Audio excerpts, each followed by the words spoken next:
की आशा।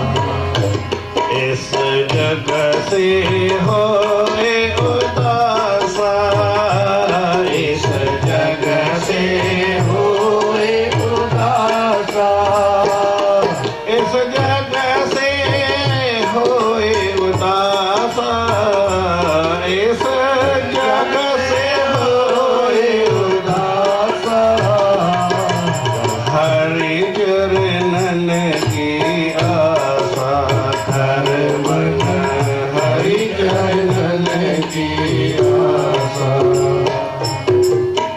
और आसरे झूठे जग के, और आसरे जग के झूठा जान दिलासा, सब झूठा जान दिलासा। जग झूठा जग के नर झूठे, जग झूठा जग के नर झूठे। झूठा ताम भरवासा, हाँ झूठा भरवासा। मन हरि चरणन की आशा, हर मन हरि चरणन की जगत आसरा जिन जिन लीना, जगत आसरा जिन जिन लीना। ताहि पड़ी गल फासा, ताहि पड़ी जम भाषा। कहि प्योने शरण हरि की राम, कहि रे शरण हरि की राम, कहि प्योने शरण हरि की। जानते हो दुख नासा, कर मन हरि चरण की आशा। हर मन जानते हो दुख नासा, कर मन हरि चरण की आशा।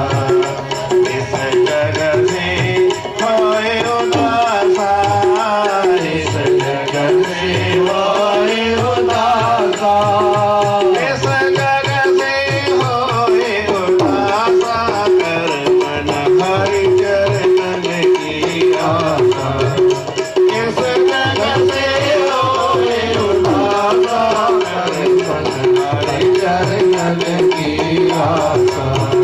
मन हरि चरणन की आशा। प्रेम से बोलो श्री राम। श्री राम। सतनाम साखी, सतनाम साखी। सतनाम साखी, सतनाम साखी। सतनाम साखी, सतनाम साखी। सतनाम साखी। सतनाम साखी।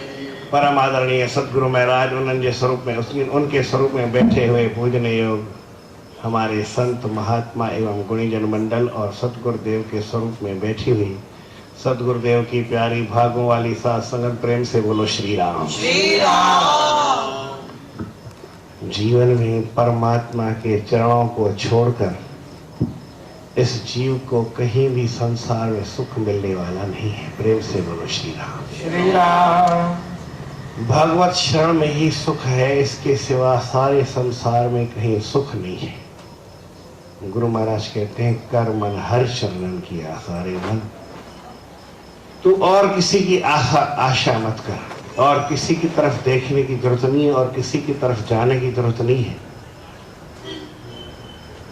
परमात्मा के चरणों में ही निवास कर, परमात्मा के चरणों में मन लगा, परमात्मा के चरणों को छोड़कर और कहीं भी अपने मन को मत लगा। दूसरी तरफ देखने की जरूरत नहीं है। इस जग से होए निराशा, इस जग से निराश हो जाओ, क्योंकि इससे जग में किसी का काम होने वाला नहीं है। आप संसार में जिस व्यक्ति, वस्तु, स्थान की ओर देख करके कहेंगे कि ये चीज मुझे मिले या इससे मेरा काम होगा, ये मेरे लिए आवश्यक है, ये मेरे लिए जरूरी है, आपको वहीं से धोखा मिलेगा, वो चीज आपको मिलेगी नहीं। मैं तो एक सीधी सी सरल बात जो हमारे व्यवहार में रोज होती है वैसी बताता हूं। माताएं दुकान पे कपड़ा खरीदने, साड़ी खरीदने, ड्रेस खरीदने जाती हैं। दुकानदार भी एक सजा के एक साड़ी लटका के रखता है। जब आपको लेनी हो तो जिस साड़ी को देख के आप साड़ी लेते हैं दूसरी, तो वो ही मिलती है कि दूसरी मिलती है? वो आप लेंगे भी नहीं, क्योंकि वो खुली है, हवा में, पानी में, धूप में, मिट्टी में खराब हो गई है। जो टांग के रोज रखता है, साफ होती है, अच्छी होती है, लेकिन वो लटका के रखता है। वो एक दिन मैं किसी दुकान पे गया, प्रेम से बोलो श्री राम। श्री राम। तो दूध की बोतलें भरी हुई रखी थी 5-6, और वैसे गर्मी पड़ रही थी और बार बार उसके ऊपर वो पानी छिड़क रहा था। मैंने कहा, अब मैंने मांगा जाके, भाई दूध की बोतल मेरे को भी पिलाओ एक। तो उसने अंदर फ्रीजर से निकाली दूध की बोतल। बड़ौदा में दूध का रिवाज है, कह दिएगा। मैं आज से कोई 25 साल 30 साल पहले भी बड़ौदा स्टेशन से क्रॉस हुआ था, तो स्टेशन पे बरदर डेयरी की दुकान थी और वो दूध बेचने वाले, अब दूध अच्छा था। गाड़ी में जितने भी लोग निकलते थे दूध पीते, आज भी दूध पीते हैं, लेकिन आज दूध अच्छा नहीं है। लोगों का मन अच्छा नहीं है, चीज अच्छी नहीं है, और फिर एक से कई डेयरियां हो गई है। पर उस समय बड़ा डेयरी का दूध मिलता था और बहुत अच्छा था, उसमें माल भी अच्छा पड़ा रहता था, सस्ता था। तो हर एक आदमी जो भी स्टेशन थे, रात को 9 बजे देहरादून से हम गुजरे कभी, तो दूध पीते थे। तो ऐसे ही दुकान में मैंने कहा कि ये दूध मेरे को दो, तो उन्होंने अंदर से फ्रीजर से एक बोतल निकाली। मैंने कहा, यार तुम ये बाहर इतनी बोतलें पड़ी है, इसको सवेरे से शाम तक रखोगे, खराब नहीं होती? बोले, महाराज ये दूध नहीं है, ये बोतल को कलर करके रखा है, ये खाली है। फिर उसने मेरे को दिखाया, देखो ये खाली है। ये तो लोगों को देखने के लिए, पीने के लिए तो मैं अंदर फ्रीजर से निकाल के देता हूँ ना दूध। मैंने कहा, अच्छी बात है। तो हम जो दुनिया का चटक मटक तमाशा देखते, वो खाली बोतल को देखते, फिर जाकर के दूध पीते। ये तो एक मिसाल बताता हूँ, सामने है। वो अपनी दुकान थी, इसलिए मैंने उससे पूछा भी, नहीं तो मेरे को वो बताता भी क्या। संसार की जितनी चमक को, दमक को देख करके, जितने व्यक्तियों को देख करके, जितने वस्तुओं को देख करके, जितने स्थानों को देख करके हम लुभावित होते हैं, लालायित होते हैं, उनकी चाहना करते हैं, इच्छा करते हैं कि ऐसी चीज हमारे को मिले, ये चीज हमारे को मिले, लेकिन वो नहीं मिलती है, उसकी सब्स्टिट्यूट कोई भी मिल जाती है दूसरी। ये तो अच्छी बात, जिस चीज के लिए आए वो चीज नहीं मिली और बाकी में अटक गए, ये गलत बात है। ये संसार ऐसा ही है, जग झूठा जग के नर झूठे। झूठा ता भरवासा, इनका जो विश्वास है, भरोसा देते हैं, ये भी झूठा देते हैं। इसलिए इनकी इच्छा करने की जरूरत नहीं है। और आश्रय जेते जगे, जितने भी दुनिया के सहारे आपको दिखेंगे, आपको लगेगा ये सहारा है, ये हमारा यहां से काम हो जाएगा, लेकिन वहां से आपको कौड़ी काम होने वाला नहीं है। आज की बात नहीं है, 80 के आसपास की बात बताता हूं। ये गोधरा बड़ौदा के पास में शहर है, और गोधरा आप समझाने की जरूरत नहीं है कि कहाँ है, क्योंकि जहाँ पे रेलगाड़ी के डिब्बे में आग लगी थी, 4 डिब्बे जल गए थे, पूरी दुनिया में मशहूर हो गया है गोधरा। 80 में वहां पे आपसी झगड़े हुए, आपस में लोग लड़ पड़े। जब लड़ पड़े तो दुकानों को जला, 30 दुकान जला दिए थे। और उस समय की बात है, उन्होंने कहा कि भाई अभी सबका नुकसान हो गया है, और खास करके हमारे सिंधी भाई, उनका ही नुकसान हुआ। लड़े भी वही थे और नुकसान भी उनका हुआ। खैर जो बात हुई पीछे की बात है, ज्यादा सोचने की नहीं है। पर जब उनका झगड़ा हुआ तो उन्होंने बड़े बड़े नेताओं को पत्र लिखा। तो जो पत्र लिखता था मैं उसके यहाँ ठहरता हूँ। उसने मेरे को बताया कि मेरी इच्छा हुई मैं हमारे गुरु महाराज को भी पत्र लिखूं। उस समय स्वामी शांति प्रकाश जी महाराज कल्याण से जयपुर आ रहे थे। 2 दिन पहले ये घटना हुई और इन्होंने आपस में मीटिंग की, सबको चिट्ठी लिखी। तो पंचों ने कहा कि वो संतों का क्या काम, संतों को क्यों लिखते, वो इसमें क्या करेंगे। उसने कहा भाई मैं जितनी 50 चिट्ठी लिखता हूँ तो एक चिट्ठी और लिखूंगा, 51 चिट्ठी लिखूंगा।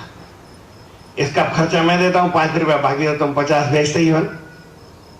खैर उसने अपनी चिट्ठी लिखी। अब चिट्ठी से जो 50 नेताओं को चिट्ठी लिखी थी, किसी मिनिस्टर को लिखी थी, किसी नेता को लिखी थी, किसी होम मिनिस्टर को लिखी थी, कोई प्रधानमंत्री उस समय था उसको लिखी थी, कोई आसपास क्या पंचायत थे दूसरे उनको लिखी थी 50 भी, तो अलग अलग बहुत आ जाएंगे। कहीं से कोई जवाब नहीं आया। लेकिन स्वामी जी की तरफ से क्या हुआ बताओ? स्वामी जी ने कहा कि अभी हम कल यहां से गुजर रहे हैं, आप स्टेशन पे सारे आकर के मिलो और वहां हम आपकी बात सुनेंगे। उनसे बात हो गई तो स्वामी जी स्टेशन पे आए तो स्वामी जी ने पहले इनको 25,000 निकाल के दिया। उस समय की उनको 30 दुकान थी। बोले इतने काम करो, दूसरा फिर उनको दूसरा सामान भी भेजा। तब जिसने चिट्ठी लिखी थी वो कहता है कि देखो तुमने 50 जगह आसरा किया, हमको मुख्यमंत्री देगा, प्रधानमंत्री भेजेगा, दूसरे नेता भेजेंगे, अमुक ट्रस्ट हैं बड़े भेजेंगे, विदेशों में बड़े नेताओं को जो भी थे, जो बड़े देखते हैं उनको आपने लिखा। कहीं से आपको 2 पैसे का, वो उस समय 10 पैसे का कार्ड आता था या 15 पैसे का पोस्ट कार्ड आता। कोई पोस्ट कार्ड तुम्हारे पास आया है? कोई जवाब आया है तुम्हारे पास? और देखो मैंने जो एक चिट्ठी लिखी उसका ये देखो जवाब, इतना पैसा भी आया है, इतना सहायता आया, इतने आदमी आए हैं। और अभी उनको फिर 30 शटर स्वामी जी ने भेजे थे, दुकान को शटर लगाते। अब वो दुकान एक भी सिंधी के पास नहीं, उन्होंने भी बेच के खत्म कर दी, क्योंकि मुफ्त की चीज का कोई कदर नहीं करता है। खैर वो बातें सारी दूर है। तो हम जितना संसार के लोगों को देखते हैं कि हमारा यहाँ से काम होगा, यहाँ से काम होगा, यहाँ से काम होगा, यहाँ से काम होगा, वो सारा जिसको हाथ पकड़ते वो छूट जाता है। जैसे मान लो कोई हम शो के लिए, सजावट के लिए फूल टांगते हैं और कोई उसको अपनी वो कड़ा समझ करके उसको लटके, तो जिसको लटकेगा वही नीचे आ जाएगा, जिसको खींचेगा वही नीचे आ जाएगा। तो ये संसार के लोग खाली देखने के लोग हैं, संसार के झूठे लोग हैं। जग झूठा जग के नर झूठे, झूठा ता भरवासा। इसलिए क्या करो, इनकी तरफ देखो नहीं। फिर एक बात समझो, किसी ने भी आज तक, आप जितने भी इतिहास खोलो, जितने भी लोगों का पढ़ो, जिसने संसार का आसरा लिया है, क्यों भाई उसका कल्याण हुआ है कि डूब मरा है? आपने 5, मैंने 5, आपने 5 पढ़ा होगा, मैंने 50 पढ़ा होगा, आपने 100 पढ़ा होगा, 200 पढ़ा होगा। जितने भी इतिहास पढ़े आपने, जिसने भी संसार का सहारा लिया है, कोई भी हो, तो उसका बेड़ा पार हो गया है, संसार तर गया, संसार ने उसको आधार दिया है, उसको अच्छा करके रखा है या उसको डुबा दिया है। सीधी सी बात है। अरे इस संसार में तो जो संत महात्मा है उनको लोगों ने तपस्या में भंग करके और उनको दुख दे करके किसी को सूली पे चढ़ाया, किसी को नदी में बहाया, किसी को क्या किया, किसी को काटा, किसी को मारा। ये संसार के लोग किसी को जीने नहीं देते हैं। आपने तो सुना कि भाई यहाँ सब वो सूत्र लिखा है, जियो और जीने दो, आप भी जियो और हम भी जिए, ऐसा है कि नहीं? आपने अभी स्वामी जी ने आपको सुनाया। पर ये संसार से कामना करनी चाहिए कि जियो और जीनो। तुम जीते रहो, हमारे को मारते रहो, उसकी चिंता नहीं है, लेकिन तुम जियो, तुम खुश रहो। लेकिन उससे कोई आसरा करने वाली बात अच्छी नहीं है। किसी से भी कोई आसरा रखेगा, उम्मीद रखेगा, तो उसका उम्मीद खत्म हो जाएगी। आदमी को उम्मीदों से परे होना चाहिए, संसार के लोगों से। आप अपने पिता में, पति में, पुत्र में, भाई में, छोटे में, बड़े में, किसी में इच्छा करने की जरूरत नहीं है, किसी से कामना करने की जरूरत नहीं है, क्योंकि वहीं से, जहां से आपको इच्छा होगी, जहां जिसकी आप इच्छा करेंगे, वहीं से आपको धोखा मिलने वाला है। क्योंकि वो खाली देखने की चीज है, वो बड़ा कोई हुक्म नहीं जिसमें आप लटक सकते हैं। वो तो केवल एक टेप से चिपका हुआ फूल है, उसको खींचेगा तो वही नीचे आ जाएगा, आप भी नीचे गिर जाएंगे, आप भी डूबे, देश भी डूबे, जनता को भी ले डूबे, सबको लेके डूब जाएंगे। इसलिए जगत आसरा जिन जिन किया, जिसने भी आज तक संसार का आसरा किया, ताहे पड़ी फांसा, उसको यमराज भी दुख देता है। कितनी बड़ी बात है। संसार वाले सुख भी ना दे, आसरा भी नहीं करें, धोखा भी दें और यमराज भी मारे ऊपर से कि तुमने इनका सहारा लिया क्यों? है तो अच्छी बात नहीं, पर मैं बताता हूं, कभी कभी उल्टी बात बताने से बड़ा लाभ होता है, समझ में आ जाती है। क्योंकि मैं कथा करता हूँ, कथा के हिसाब से नहीं करता हूँ, जितनी बात समझ में आ जाए उसके हिसाब से करता हूँ। अगर कथा के हिसाब से करूंगा तो शास्त्रों की कथाएं वो नहीं आपको समझ में आएगी, नहीं मेरे को समझ में आएगी। बात वही शास्त्रों की बताऊंगा, पर उल्टे सीधे तरीके से अपनी बातों से ऐसे बताता हूं। संसार में किसी की भी इच्छा करो तो बड़ा दुख होता है। एक हमारे संत थे, वो बोलते थे कि देखो तुम बाहर जाते हो, मान लो भाई एक पिता है अपने बेटे को कह रहा, तो वो मेरे हमारे संभालने वाले संत थे, पर वो पहले गृहस्थी थे, बाद में संत बने, तो वो गृहस्थ की भाषा जानते थे। वो मुझे बोलते कि देखो बेटा तुम कहीं जाओ तो मार कर गया, क्या कहा, तो मेरे को आके सुनाना, भले कुछ भी हुआ तो मैं बैठा हूं। अगर तुम मार खा के आए तो इधर मेरे को आके बताया कि मेरे को अमुक ने मारा, तो मैं ऊपर से एक तुरम को दूसरी थप्पड़ मारूंगा। एकदम मार खा के आया है, मेरा नाम डुबा गया है, फिर मेरे को बताता है ले छटाक उसको और मार। अच्छी बात नहीं बता रहा हूं, मैंने कहा ना खराब बात है, लेकिन दुनिया की भाषा है कि आपका बच्चा कहीं जाए, अगर मार खा के और आपको बताया तो आप उसको भी मारेंगे।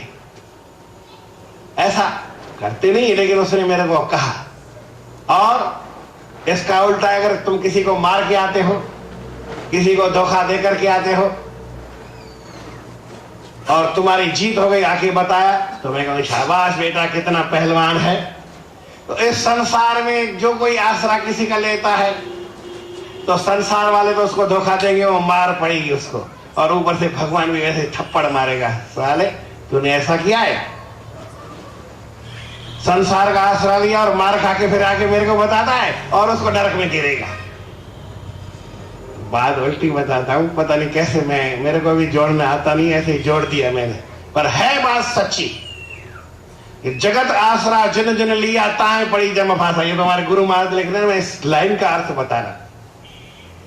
तरीका थोड़ा मेरा बताने का उल्टा है कि आपने संसार का सहारा किसी ने लिया, मैंने लिया, आपने लिया, आप में से किसी ने लिया, तो पहले तो संसार में उसको धोखा मिलेगा, वो गर्त में गिरेगा। संसार वाले उसको उबारने वाले हैं नहीं, उसको धोखा देने वाले हैं, सीधी सी बात है। वो इस संसार में अपने को हार के चलेगा, मर के चलेगा, दब के चलेगा, दुखी होके चलेगा, और जब दुखी होके मर जाएगा तो क्या होगा, भगवान उसको और थप्पड़ मारेगा, यमराज, और उसको फांसी में लगाएगा। चल, संसार में तेरे को भेजा था, किसी का सहारा लेकर के सहारा तो लिया नहीं और खुद भी गिरा, चल अब और ऊपर से धक्का देगा और ऊपर से दबाएगा कि जा मर, नरक में डूब जा। इसलिए जिसने संसार का आसरा नहीं लिया है, किसी पक्के हुक को पकड़ा है कि जो गिरेगा ही नहीं। एक मैंने छत बनवाई तो उसमें मैंने एक बड़ा हुक लगवाया, मोटा सरिया, वो 4 सूत का, माना आधा इंची का सरिया होता है, लगभग वो छत में ऐसा पड़ता है, तो वो मैंने लगाया, इसका लगा। मैंने कहा देखो भाई कहीं गिर नहीं जाए। बोले महाराज हाथी लटका दो, ये नहीं गिरेगा, करके देखो, लटका के दिखाओ। मैंने कहा हाथी आएगा कहां से? बोले हाथी जितना वजन, बोलता हूं हाथी जितना वजन है, फिर लटका दो, कुछ भी नहीं होगा। तो जिसने ऐसा पक्का सहारा लिया, वो क्या, राम की शरण, भगवान की शरण, गुरु की शरण, जिसने परमात्मा की शरण को पकड़ा, अब पहले तो वो संसार में भी नहीं डूबेगा, संसार में उसकी जीत होगी, और मर करके ऊपर जाएगा तो फिर क्या परमात्मा उसको मारेगा, नरक में डालेगा? अरे उसको शाबाशी देगा, अपने चरणों में हमेशा के लिए बिठा देगा कि बेटा तूने बहुत अच्छा काम किया, अगर तुमसे कोई गलती भी हो गई तो कोई बात नहीं, मैं तुम्हारे को पार कर दूंगा। इसलिए भगवान जबरदस्ती से सब लोगों को बड़ी आवाज से बुला करके कहते हैं कि बेटा आ जाओ, सर्वधर्मान परित्यज्य मामेकं शरणं व्रज, अहं त्वा सर्व पापेभ्यो मोक्षयिष्यामि मा शुच। मेरी शरण में आ जा, मैं तेरे को पार कर दूंगा, एक तो संसार में डूबने नहीं दूंगा, और हमेशा के लिए अपने शरण में रखूंगा, जहां पे आपको आनंद आएगा। इसलिए बोलो तो सही, हरि शरणं हरि शरणं हरि शरणं हरि शरणं हरि शरणं हरि शरणं हरि शरणं हरि शरणं हरि शरणं हरि शरणं हरि शरणम। चार बार हरि शरणम, हरि शरणम, हरि शरणम, हरि शरणम।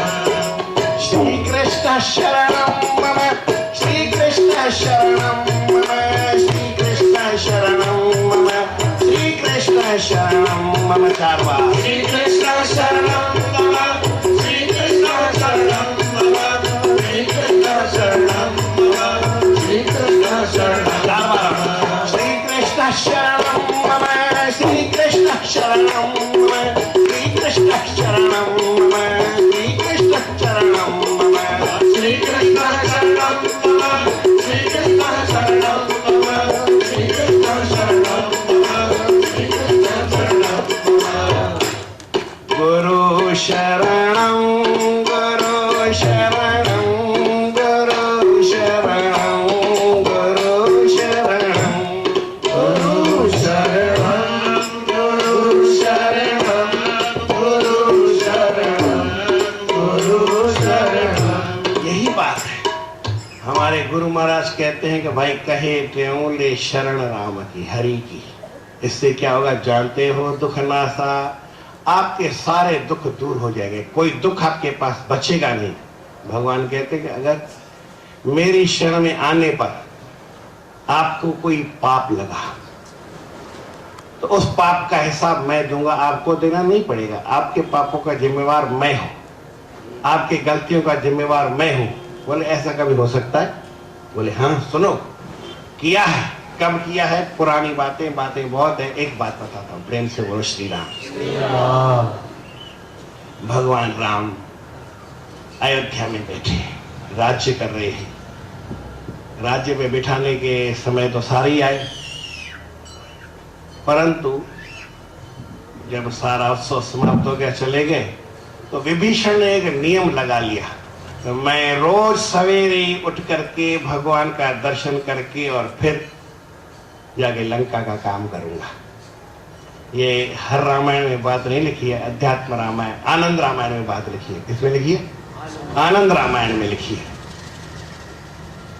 अब रोज वो आता था। कैसे आता था किसी को मालूम है? कोई बताएगा?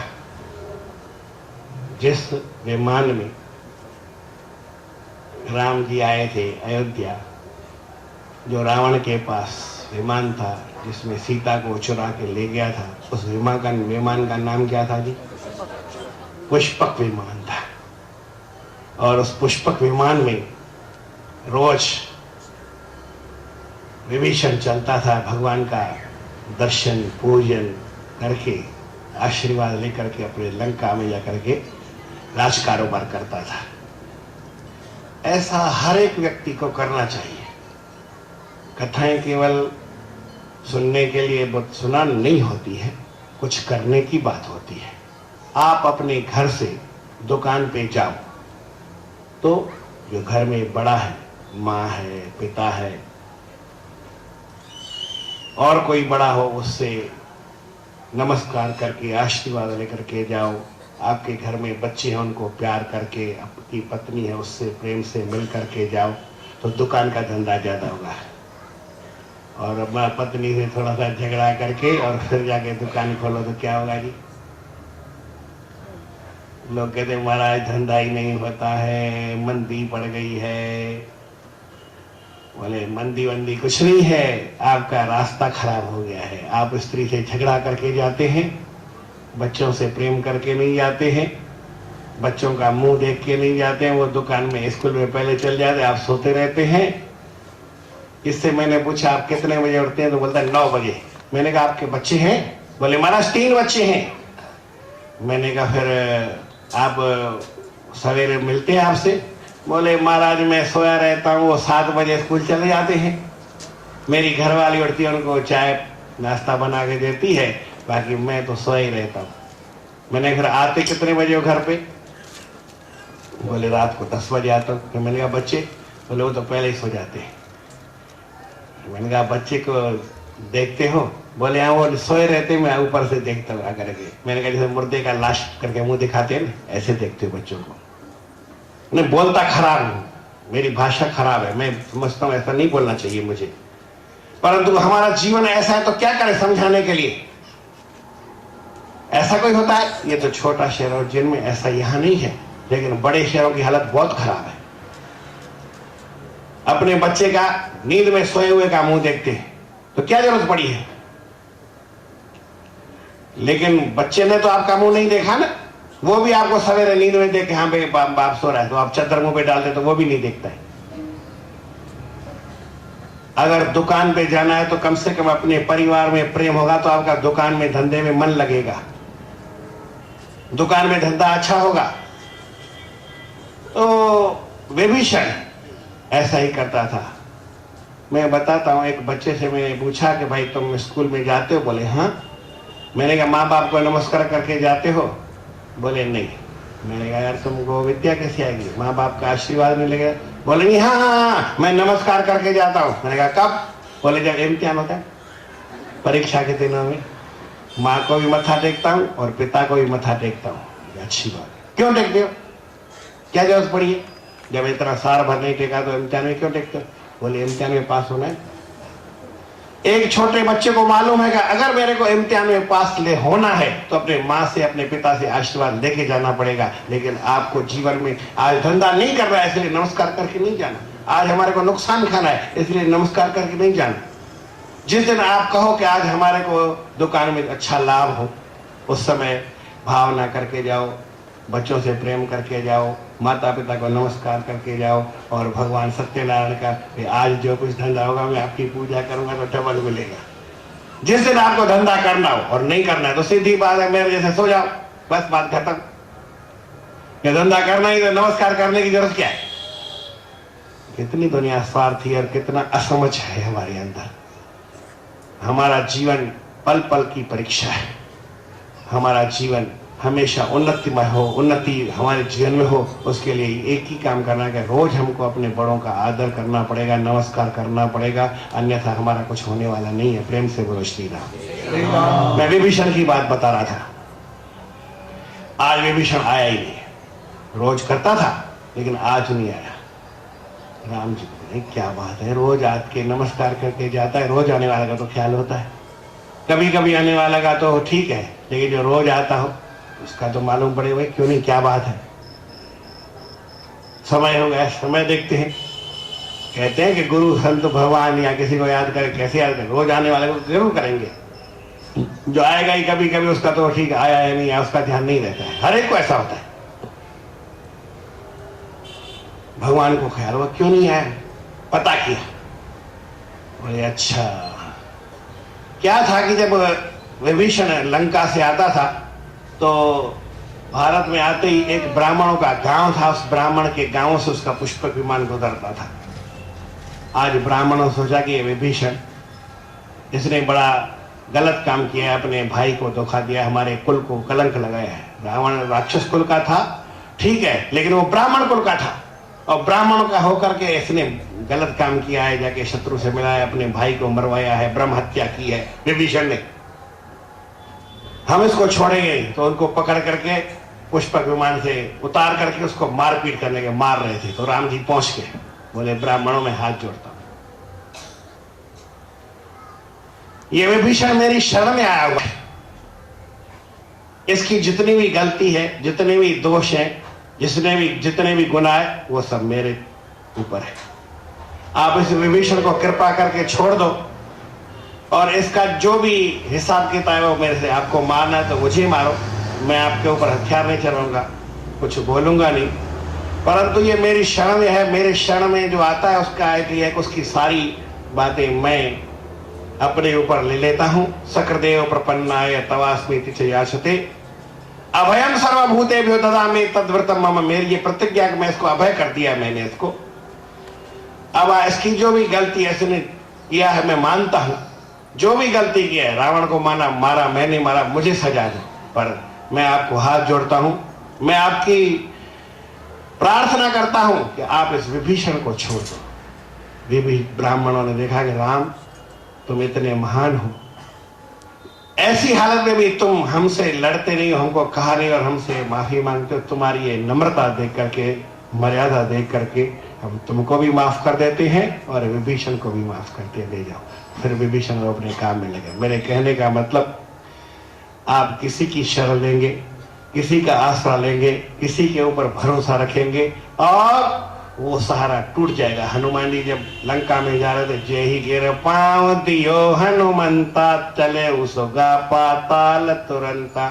आप जिसके ऊपर पांव रखेंगे वो नीचे दब जाएगा। हनुमान से भी ज्यादा आप ताकत वाले हैं, आपके पापों की शक्ति भारी है। तो दुनिया के जितने आश्रयों में दम नहीं है। वो पहाड़ के समान भले ही है आश्रय आपका आधार, लेकिन आप जैसे ही पांव रखेंगे वो पाताल की ओर चला जाएगा और उसके साथ आपको भी घसीट के ले जाएगा और फिर आगे भी मार पड़ेगी। इसलिए करना क्या चाहिए, आप परमात्मा की शरण लो। कहे ते लो शरण राम की और आसब त्यागे। सारी इच्छाओं को त्याग करके, सब बातों को छोड़ करके, सब जगह से निराश होकर के केवल एक परमात्मा के चरणों की आस, कर्मन हरि चरणन की आशा, इस जगत से होए उदासा, संसार से उदास होकर के। और गुरु महाराज कहते हैं परमात्मा की शरण लो तो उसमें आपका और हमारा कल्याण है। 8:30 हुआ है और आज शनिवार का दिन, शाम को केवल हमारे गुरु महाराज की महिमा, उनके अच्छे ऐसे गुण सुनाए जाएंगे, उनके जीवन की ऐसी बात सुनाई जाएगी। एक बात हमारे जीवन में अगर आ गई तो हमारा कल्याण होगा। और फिर जो जन्म साखी हमारे गुरु महाराज के उसका पाठ होगा। आप सारे सब मिल करके आओ, एक दूसरे को ले आओ। आज हमारे गुरु महाराज का साप्ताहिक जन्म दिवस है, आप उसमें सब आ करके शामिल हो। अभी 8:30 हुए हैं। हमारे गुरु महाराज का अमृत वचन है। प्रभु से प्रार्थना करोगे, हे भगवान मेरे द्वारा तन मन या वाणी से किसी की दिल और हम सबको सुख पहुंचाएं, अपने जीवन का कल्याण करें। बोल श्री कृष्णचंद्र भगवान की जय। ओम श्री सतनाम साखी गुरु प्रार्थनाष्टक। परम पावन गुरु तेरे होंदा वन।